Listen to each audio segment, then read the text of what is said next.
Bismillahirrahmanirrahim. Assalamualaikum warahmatullahi wabarakatuh. Jumpa lagi bersama saya di channel Al-Quran dan Hadis. Kali ini saya akan kembali melanjutkan reaction video dari Guru Gembul ya. Ini episode 566. Kenapa saya mereaction di videonya ini? Wali Songo cuma dongeng fiktif, penjelasan atas kekacauan pemahaman sejarah. Oke, sebelumnya kita harus pahami dulu ya. Beliau adalah Guru Gembul adalah seorang sejarawan ya, yang banyak mengerti tentang sejarah. Makanya mari kita dengar penjelasannya terkait Wali Songo cuman dongeng fiktif. Tanda tanya penjelasan atas kekacauan pemahaman sejarah. Oke, tanpa berlama-lama mari kita gaskeun. Assalamualaikum Bade, selamat datang kembali di Guru Gembul Channel. Apakah Bade termasuk orang yang percaya bahwa Wali Songo itu adalah nyata? Mau percaya mau tidak, sebenarnya ada sekelompok orang di dunia modern yang tidak mempercaya eksistensi mereka, atau setidaknya meragukan keberadaan mereka di dunia nyata, di dunia historis. Bagaimana ceritanya misalkan ada orang digambarkan ngetem selama bertahun-tahun di pinggir sungai tanpa makan dan minum, dan mereka bisa bertahan hidup di sana. Bagaimana ceritanya ada orang yang bisa terbang melayang, ada orang yang berdiri di atas air, ada orang yang hal-hal yang semacam itu, yang melakukan pengobatan-pengobatan yang sangat luar biasa di zaman dulu dengan peralatan yang sangat sederhana. Itu adalah cerita-cerita yang tidak mungkin bisa diterima dalam kajian ilmiah, itu tidak mungkin diterima dengan nalar logika. Kenapa cerita-cerita seperti itu masih dianggap sebagai sesuatu yang nyata gitu? Nah, bahkan ada satu buku ensiklopedi Islam yang sama sekali tidak mencantumkan Wali Songo, yang menunjukkan bahwa editornya jelas tidak percaya tentang keberadaan Wali Songo. Nah, di episode ini kita akan sama-sama membahas apakah Wali Songo itu nyata atau tidak. Jadi ayo kita mulai.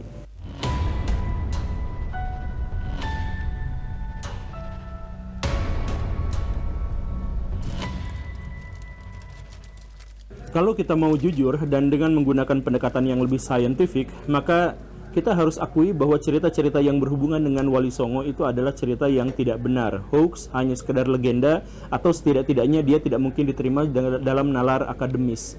Termasuk juga lukisan-lukisan yang kita ketahui yang populer terkait dengan Wali Songo itu tidak mungkin dibuat di eranya, tidak mungkin ditulis, tidak mungkin digambarkan oleh seseorang yang pernah bertemu dengan mereka. Itu adalah lukisan-lukisan orang kontemporer dari seniman-seniman baru yang kita tidak pernah mengetahui siapa dia dan apa sebenarnya profesinya. Jadi itu jelas hoax. Termasuk juga apakah jumlahnya memang 9 seperti namanya Wali Songo, itu juga tidak benar. Wali ada banyak, kalaupun memang benar adanya.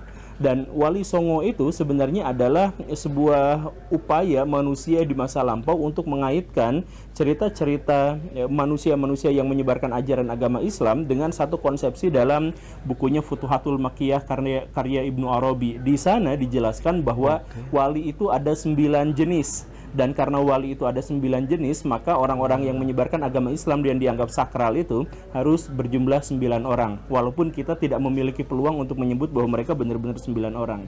Adapun misalkan cerita-cerita yang menyebut bahwa kekhalifahan Turki atau kesultanan Turki memang pernah menyebar satu dewan mubalik Islam yang terdiri dari 9 orang yang menyebar ke seluruh dunia, dan seterusnya dan seterusnya, dan satu diantaranya itu adalah Maulana Malik Ibrahim yang kemudian membuat organisasi Wali Songo di Indonesia. Itu juga adalah cerita yang tidak benar. Cerita itu biasanya disebutkan referensinya adalah karya Ibnu Batutah berjudul Kanzul Hum, maka itu tidak bisa diterima karena itu adalah sebuah kitab yang tidak memiliki nilai historis apapun. Ibnu Batutahnya nyata, tetapi dia tidak pernah membuat tulisan atau buku yang semacam itu.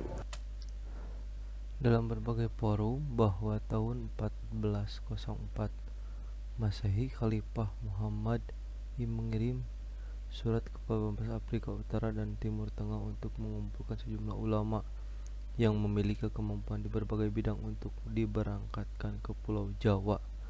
Mereka lah Wali Songo itu. Informasi ini didapat dari kitab Kanzul Hum karya Ibnu Batutah. Masalahnya, Ibnu Batutah meninggal tahun 1369. Oh, tidak bertemu dengan Muhammad. yang kala itu bukan khalifah pula, dan berita ini tidak ada dalam salinan apapun dari catatan Turki. Oke, kita lanjut dulu ya, supaya ada gambaran sedikit ya. Karena pada umumnya termasuk saya pribadi yang mempercayai bahwa adanya Wali Songo, cuman secara historis atau secara saintis, secara akademis ya, mohon maaf, itu mungkin tidak bisa diterima katanya ya. Oke, kita simak lagi agar bisa lebih memahaminya. Termasuk juga soal para sunan itu yang bisa melakukan perjalanan-perjalanan yang sangat spiritual, kemudian mereka melakukan tindakan-tindakan yang sangat ajaib dengan kemampuan-kemampuan yang di luar nalar manusia, itu tentu saja tidak memiliki nilai historis. Dan termasuk juga soal silsilah mereka, bahwa misalkan sunan ini berasal dari anak dari sampai ujungnya adalah Nabi Muhammad dan seterusnya, dan kebanyakan wali ternyata memiliki hubungan jauh dengan Nabi Muhammad yang berarti identitasnya adalah habaib gitu. Itu juga sebenarnya adalah silsilah yang tidak bisa dipertanggungjawabkan. Satu hal yang harus kita garis bawahi Baraya, bahwa di Nusantara kuno, termasuk juga masyarakat-masyarakat kuno di seluruh dunia, kalau mereka muslim dan mereka bertemu dengan sosok yang sangat luar biasa, mereka cintai, mereka hargai, maka mereka biasanya akan membubuhkan silsilah palsu yang dikaitkan dengan Nabi Muhammad. Begitu ceritanya, seperti itu. Dalam babat tanah Jawa itu, raja-raja Jawa itu juga memiliki keturunan Nabi Muhammad, bahkan memiliki silsilah sampai Nabi Adam. Termasuk juga ada batara-batara di antara mereka berdua, di antara mereka semua. Yang ini menunjukkan ini adalah upaya manusia di masa lampau untuk bisa memperkuat sesuatu yang mereka hargai gitu. Tetapi apakah sesuatu yang mereka hargai itu nyata atau benar, atau itu sebenarnya hanya tokoh fiktif dan ilusi? Nah, begini Baraya, kita mulai penjelasannya dari hal yang sederhana. Kalau ada tokoh atau komunitas atau satu kelompok masyarakat yang diceritakan secara berlebihan dan aneh-aneh dan tidak masuk akal, maka bukan berarti tokoh yang dimaksud itu palsu. Gitu ya. Jadi misal ada berita burung yang menyebutkan bahwa Guru Gembul itu adalah mantan member BTS yang dipecat dari BTS karena kegantengannya itu jauh melampaui member-member yang lain, sehingga member-member yang lain bikin sebuah konspirasi untuk mendepak Guru Gembul. Misalkan ada cerita, ada narasi kabar burung seperti itu. Kalaupun Baraya menganggap bahwa cerita itu tidak masuk akal, bukan berarti BTS-nya palsu dan bukan berarti Guru Gembulnya juga palsu gitu. Iya kan? Tetapi kita harus memilah mana di antara cerita-cerita itu yang real dan cerita-cerita yang hoax. Dengan apa? Ya tentu saja dengan metodologi ilmu. Dan dalam metodologi ilmu, misalkan tentang historiografi tradisional, kita mengetahui bahwa orang-orang Nusantara kuno itu, kalau misal dia menggambarkan tentang seseorang yang sangat dihormatinya, misalkan raja atau bangsawan, atau dalam hal ini adalah ulama-ulama, maka mereka biasanya menggunakan pendekatan religiomagisme. Religiomagisme itu adalah menghubungkan sesuatu yang real dengan satu yang bohongan, sesuatu yang imajinatif, sesuatu yang mistik dan klinik. Begitu. Nah, ini tradisi masa lalu. Jadi orangnya memang ada, tetapi biasanya digambarkan dengan cara yang seperti itu. Itu adalah bagian dari historiografi kuno. Tapi kalau misalkan Baraya mengambil contohnya yang paling sederhana, ini paling sederhana ya, kita menggunakan penalaran atas kepalsuan. Gini Baraya, ini kita menggunakan penalaran atas kepalsuan. Baraya tentu saja pernah dengar buku yang namanya adalah Ramalan Jayabaya.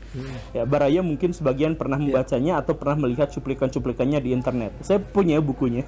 Nah, sebenarnya Ramalan Jayabaya itu adalah buku palsu karena itu sama sekali tidak pernah ditulis oleh Jayabaya. Sri Jayabaya pernah menuliskan melalui pujaga istananya, Empu Panuluh, Empu Seda, dan semacamnya, itu karya-karya tertentu, tetapi tidak pernah ada yang namanya Ramalan Jayabaya, dan Jayabaya tidak pernah diceritakan memiliki kemampuan untuk meramal dan lain sebagainya. Yang sangat jelas adalah bahwa Ramalan Jayabaya itu bukan ditulis oleh Jayabaya. Lalu ditulis oleh siapa?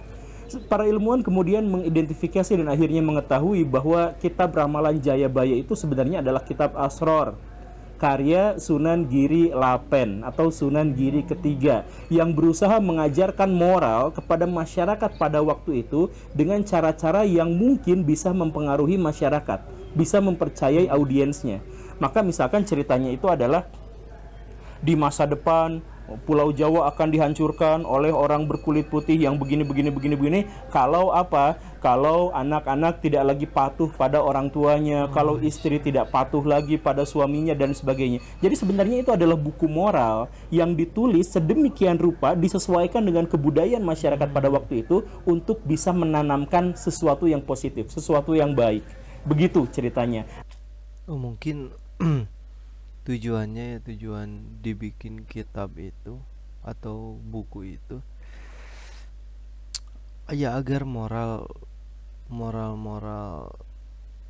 masyarakat di waktu itu mungkin agar lebih baik, sehingga ada identifikasi, ditakut-takuti lah kalau moral kita nggak baik nanti akan dijajah dan sebagainya. Mungkin arahnya ke sana ya. Nah, tapi pada era-era perkembangan selanjutnya itu dijadikan sebagai ramalan. Kenapa juga penulisnya Sunan Giri ketiga itu harus mengaitkannya dengan Jayabaya? Ya karena masyarakat pada waktu itu menghormati raja. Dan karena itu maka kalau misalkan dihubungkan bahwa ini adalah ramalan dari seorang raja, maka mereka akan tunduk patuh. Kan begitu ya. Bahkan sampai detik ini masih banyak orang yang percaya bahwa itu adalah ramalan Jayabaya sungguhan. Begitu kan? Nah, penipuan itu, dalam tanda kutip penipuan dari Sunan Giri ketiga itu justru memberikan sebuah argumentasi yang jelas tentang Wali Songo itu ada. Kenapa? Karena dia ditulis oleh Sunan Giri ketiga, yang dia mencantumkan Sunan Giri ketiga karena dia memiliki leluhur atau guru Sunan Giri kedua dan Sunan Giri pertama. Sunan Giri pertama itu adalah yang kita kenal sebagai orang-orang yang tergabung dalam Wali Songo. Begitu. Jadi Wali Songonya jelas ada. Mereka bukan tokoh fiktif. Tentang bagaimana mereka digambarkan dengan sesuatu yang sangat berlebihan itu ada hal yang lain. Tetapi bahwa Wali Songonya itu ada. Karena apa? Karena Sunan Giri ketiganya itu adalah tokoh sejarah. Memiliki buku, memiliki catatan, dicatat dan diakui juga oleh sarjana-sarjana Timur dan Barat. Dan ketika kita mengetahui Sunan Girinya ketiga, Sunan Giri ketiganya itu ada, maka leluhurnya juga pasti ada. Kan nggak mungkin menyebut saya adalah Sunan Giri ketiga tapi Sunan Giri pertama dan keduanya nggak ada, kan nggak mungkin juga seperti itu gitu ya. Nah, ini adalah penalaran atas tipuan yang sangat sederhana yang menjadi sebuah argumentasi bahwa betapapun cerita tentang Wali Songo berlebihan, tetapi mereka itu eksis. Tetapi kalau misalkan Baraya mau lebih dalam lagi, mari kita lihat bagaimana cara orang mengkritik tentang keberadaan Wali Songo dan bagaimana cara membantahnya. Dalam sebuah narasi tentang Wali Songo itu digambarkan, misalkan dalam Babad Gresik gitu ya, atau Kronik Banten, itu digambarkan bahwa Wali Songo itu memiliki leluhur. Siapa leluhurnya? Leluhurnya itu adalah Jumadil Kubro, yang dia adalah memberikan penjelasan dan membentuk sebuah dewan yang namanya Wali Songo dan sebagainya begitu ya. Nah, Jumadil Kubro. Para pengkritik tentang Wali Songo itu mengatakan bahwa Jumadil Kubro itu adalah tokoh fiktif. Dari mana kita mengetahui bahwa itu adalah tokoh fiktif? Jelas dari namanya. Namanya itu ngarang banget. Pertama, namanya adalah Jumadil Kubro. Tidak ada orang Arab atau orang yang terpengaruh dalam tradisi Arab yang memberi nama Jumadil. Karena itu adalah nama bulan, bukan nama seseorang, dan tidak mungkin disematkan pada seseorang. Itu yang pertama, sehingga Jumadil Kubro itu nampaknya adalah orang yang salah. Kemudian yang kedua, namanya itu Kubro. Kubro itu kan artinya maha besar. Tidak mungkin ada muslim, apalagi ulama, yang namanya adalah Al-Kubro. Karena itu adalah nama Tuhan, dan orang-orang muslim, apalagi ulama, mengetahui bahwa namanya itu tidak boleh sama dengan nama Tuhan. Misalkan Latif, nggak boleh nama Latif itu nggak boleh, kecuali kalau namanya adalah Abdul Latif, hamba dari Tuhan, itu boleh. Kalau namanya sama dengan nama Tuhan, itu adalah pelanggaran dalam agama Islam. Kalau dia memang benar-benar ulama dan katakanlah dibuatkan namanya oleh orang tua yang tidak kenal nama agama Islam, maka dia pasti akan menggantinya di masa berikutnya, sehingga namanya tidak mungkin Kubro, gitu kan? Kemudian yang ketiga adalah nama Jumadil Kubro itu disematkan pada seorang laki-laki, padahal Al-Kubro itu dalam tata bahasa Arab itu menunjukkan dia perempuan. Kan kalau laki-laki, jadi dalam bahasa Arab itu bahasa-bahasa atau istilah-istilah itu disematkan kepada laki-laki dan perempuan dengan cara yang berbeda. Misalkan nama Akbar itu untuk jiwa maskulin, nama Al-Kubro itu untuk jiwa feminin, untuk perempuan. Jadi kalau Jumadil Kubro itu berarti adalah seseorang yang nama aslinya itu adalah bulan, yang itu nggak mungkin, kemudian namanya Tuhan, dan itu adalah perempuan, padahal nyatanya adalah laki-laki. Jelas, kata orang-orang yang mengkritiknya, bahwa ini adalah nama yang fiktif, nama yang palsu. Nah, tapi kalaupun dia nama palsu, kenapa sejarawan-sejarawan bahkan juga termasuk sejarawan-sejarawan barat mengakui keberadaannya, eksistensinya? Thomas Stanford Raffles dalam bukunya History of Java juga mengakui bahwa Jumadil Kubro itu tokoh nyata, walaupun tidak disebut sebagai leluhur para sunan, hanya disebutkan sebagai mentor para sunan. Nah, jadi kenapa yang satu ini mengatakan bahwa ini palsu, yang satu mengatakan ini asli? Sebenarnya di sini ada sebuah kesalahpahaman besar. Namanya itu sebenarnya bukan Jumadil Kubro, tapi namanya adalah Najimuddin Kubro. Nah, Najimuddin Kubro itu karena orang-orang Jawa di masa lampau mungkin salah ingat, salah mendengar karena nama Najimuddin itu cukup sulit, apalagi di masa lampau diejanya, maka orang-orang kemudian menyebutnya dengan ejaan yang paling dekat dengan istilah-istilah yang pernah mereka dengar. Maka muncullah namanya Jumadil Kubro dari Jamuddin Kubro. Gitu, itu yang pertama. Kemudian dari mana Kubronya itu? Bukankah itu adalah nama perempuan dan itu adalah nama Tuhan? Sebenarnya nama Kubro itu adalah diambil dari Al-Kubrowiyah gitu. Nama sebuah tarekat sufi yang berkembang di Asia Tengah, yang kemudian bercampur dengan ajaran-ajaran tantra, bercampur dengan ajaran-ajaran yang lain, dan kemudian menyebar ke wilayah Nusantara, dan kemudian menjadi pakem bagi cerita-cerita atau kebudayaan-kebudayaan Islam di Nusantara. Nah, jadi Najimuddin Kubro itu bukan menyematkan dirinya sebagai Tuhan dalam bahasa perempuan, tetapi dia itu mengidentifikasi diri sebagai bagian dari tarekat Al-Kubrowiyah. Begitu. Nah, kesalahpahaman inilah yang saya katakan tadi itu bukan berarti kesalahpahaman atau kegagalan kita dalam memahami atau sesuatu, bukan berarti sesuatu itu menjadi salah atau fiktif sama sekali gitu.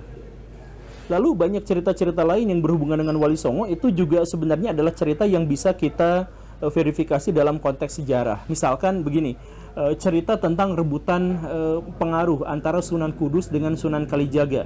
Jadi ceritanya ketika Sultan Trenggana, Raja Demak yang paling besar itu meninggal dunia, maka terjadi perebutan kekuasaan antara keponakannya Arya Penangsang dengan menantunya Jaka Tingkir atau Hadi Wijaya.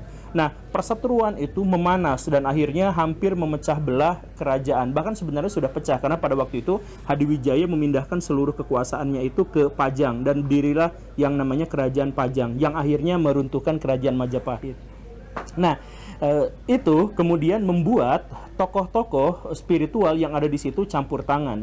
Misalkan Sunan Kudus memutuskan untuk menjadi guru bagi pangeran-pangeran yang bersengketa itu. Jadi Hadi Wijaya dengan Arya Penangsang direkrut untuk menjadi murid dari Sunan Kudus. Mereka diajari tentang berbagai hal, ada dalam satu ruangan yang sama, mengaji yang sama, baca hadis yang sama dan sebagainya, sehingga mereka berdua menjadi akur lagi. Tetapi lambat laun entah bagaimana ceritanya, mungkin cocok atau tidak cocok, Hadi Wijaya itu memutuskan untuk pindah gurunya dari Sunan Kudus, pindah menjadi Sunan Kalijaga. Nah, Sunan Kalijaga dengan Sunan Kudus itu adalah dua orang ulama besar di masa lampau yang memiliki pemikiran dan gagasan yang sangat-sangat berbeda. Sunan Kudus dengan Sunan Kalijaga itu sama-sama mencintai kebudayaan lokal Nusantara, tetapi Sunan Kalijaga lebih kental. Dan karena itu terjadi perdebatan-perdebatan, perbedaan-perbedaan, termasuk juga sampai persaingan-persaingan di antara dua sunan itu. Ketika akhirnya Hadi Wijaya itu memilih masuk bergabung dengan pengajiannya Sunan Kalijaga, ini dianggap sebagai sebuah pengkhianatan. Apalagi kalau misalkan Baraya baca buku kitab Ta'limu Ta'lim, pindah guru tanpa minta izin itu adalah sesuatu pelanggaran adat yang sangat luar biasa. Dan tentu saja kitab Ta'limu Ta'lim dibaca oleh orang-orang zaman dulu. Maka terjadi yang semulanya itu adalah orangnya sudah adem ayem, sudah santai-santai, marah lagi, terjadi perseteruan lagi, dan akhirnya perang tidak bisa dielakkan dan membawa kematian pada Arya Penangsang di masa-masa berikutnya. Nah, dalam konteks ini adalah cerita yang tentu saja menunjukkan bahwa Wali Songo itu tidak suci-suci amat, karena mereka ternyata terlibat dalam intrik politik, mereka terlibat dalam konspirasi dan sebagainya. Tetapi betapapun itu, kisah ini menunjukkan bahwa sunan-sunan itu, wali-wali itu nyata. Itu ada dalam sejarah Demak. Itu ada dalam cerita-cerita bagaimana ceritanya orang-orang suci dalam dunia Islam itu bersaing secara politik. Begitu kan? Nah, terus ada juga yang mengatakan bahwa itu sumbernya dari mana? Saya katakan sumbernya hampir semua babad yang berhubungan dengan cerita itu pasti meriwayatkannya. Tapi yang paling utama kita harus melihat babad Tanah Jawa. Kemudian ada juga yang mengkritik bahwa Babat Tanah Jawa itu adalah sebuah buku yang tidak bisa diterima secara historis, tidak memiliki nilai historis. Pertama, karena ditulisnya jauh sesudah kejadian itu. Kemudian yang kedua, di dalam ceritanya itu terlalu banyak hal mistik.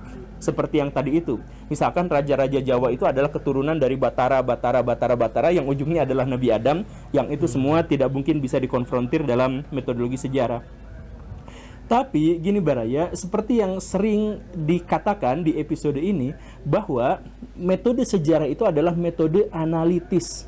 Jadi kalau ada satu bagian buku yang kemudian dikatakan hoax, bukan seluruh bukunya dikatakan hoax, tapi didetailkan kata per kata, kalimat per kalimat, paragraf per paragraf, itu dilakukan verifikasi eksternal dan internal di sana, sehingga kita bisa memilah mana karya yang benar-benar nyata dan mana karya yang merupakan tambahan-tambahan.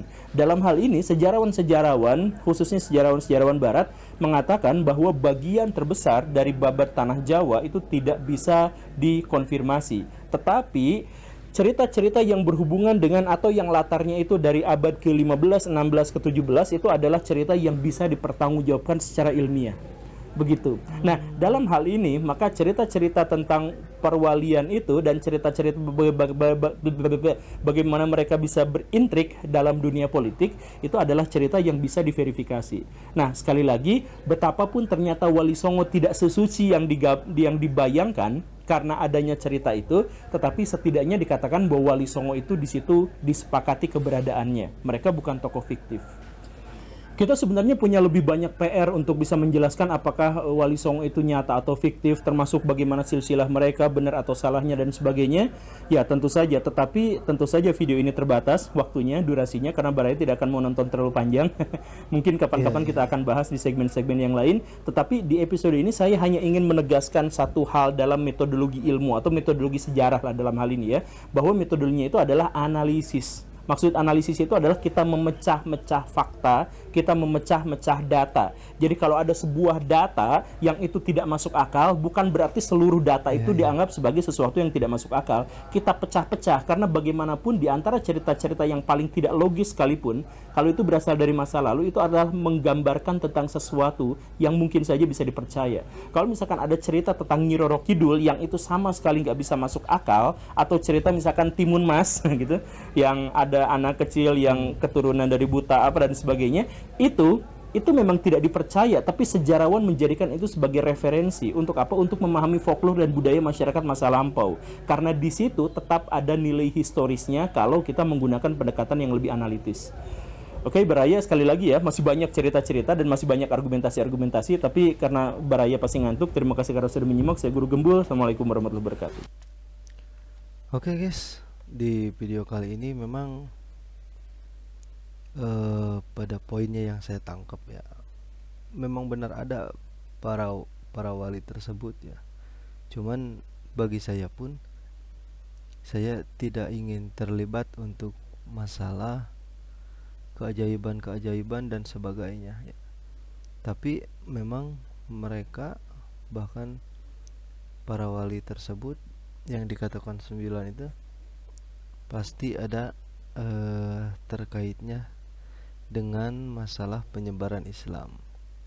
Oke, saya pun tidak bisa banyak berkomentar terhadap hal ini. Terima kasih karena sudah menyimak video ini ya. Dan jangan lupa, semoga kita bisa lebih baik daripada hari kemarin. Terima kasih. Assalamualaikum warahmatullahi wabarakatuh.